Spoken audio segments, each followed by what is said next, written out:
Once you've decided on a property and you're ready to move forward with the purchase, the next step is the offer. But how do you make an offer? Well, making a good offer is not just about accepting or countering the list price. It's about making the best business choice for you, winning the listing, and setting yourself up to win at home ownership. So let's talk about it. What makes a good offer? A good offer creates a win-win for both you and the seller. As a buyer, you need to make sure that you're being strategic, not emotional. Your goal should be to get the best deal on your home purchase, which means paying the lowest price possible for the best condition in your choice neighborhood with the most optimal opportunity for use and appreciation. This isn't about winning at the seller's expense. It's about aligning your transaction with the market's actual value so the transaction is sustainable for both sides. You don't get this by focusing on the list price. You need to maximize your loan approval, understand what you need from the property, understand your budget, lifestyle, and goals, be set on what you need from the neighborhood and the property, and compare market data. Let's start with market data. Market data dictates the current value for your property by looking at the purchase trends of other buyers in that neighborhood. It's not just about how much past listings sold for. These are the things that you actually should be looking for. Closing prices of all the properties that have sold in the last 60 days within a 2-mile radius, current contract amounts for pending properties within a 2-mile radius, the condition and data of all properties that have sold and that are currently pending, the number of days each property spent on the market before going under contract, and any concessions that were agreed to in the recent sales. This may be a little more difficult to come by, but can be very instrumental in creating your offer. All of this information helps you understand how much buyers have been willing to pay and what sellers have been willing to accept on these past sales. They also give you insight into the negotiations that transpired on those transactions and the demand for properties in that neighborhood. You can accurately compare your property so you know how much to offer and what concessions to ask for in your negotiations. Once you have the information that you will use to determine your price, you want to take a step back and make sure that this is the house. With the help of your agent, check historical appreciation rates for the area. Look at the price trends of property sales over the past 3 to 10 years. Then take an honest look at your goals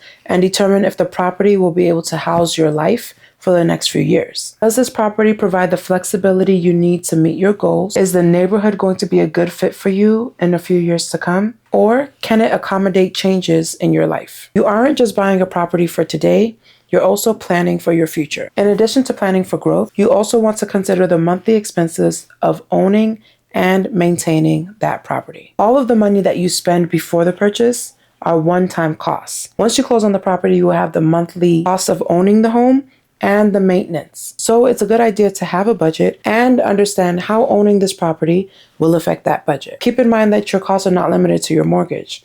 You have taxes, insurance, and care of your property. Something as simple as your air filter needs to be changed every month. And there are other costs just like this that you will need to pay monthly to maintain your property. To truly understand the cost of ownership, provide the property address to your lender. Your lender can give you a summary of how much you'll be paying monthly for your mortgage, HOA, taxes, and other fees associated with owning a home in that neighborhood, such as the special district taxes and special assessments that we have here in Colorado. They can also advise you on how to structure your offer so you're getting the best deal and ensuring that your monthly payments won't be too high. To estimate the cost of maintenance, consider all the possible maintenance costs you can think of and get price quotes. So I mentioned air filters. You can check for a range of air filter prices at your local hardware store. If you own a single family detached home, you may want to check for the price of lawn care. You also want to shop for insurance and include estimates for utilities. Understanding the estimate of how much you'll be paying every month will help you move forward with your purchase and also equip you for those expenses after you close. So now you've determined how much you should offer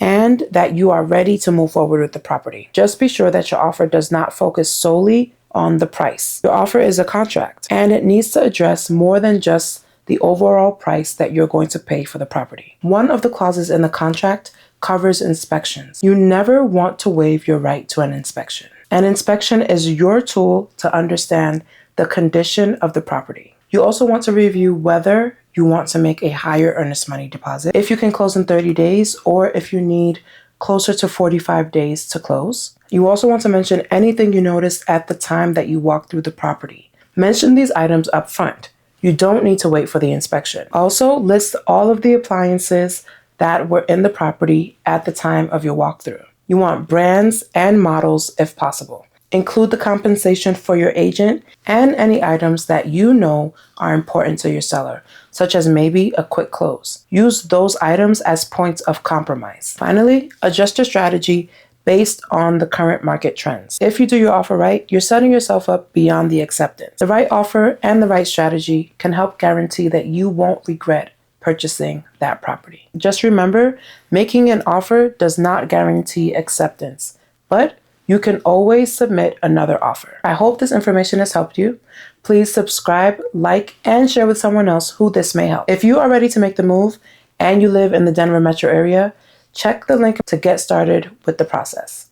Thanks, and all the best.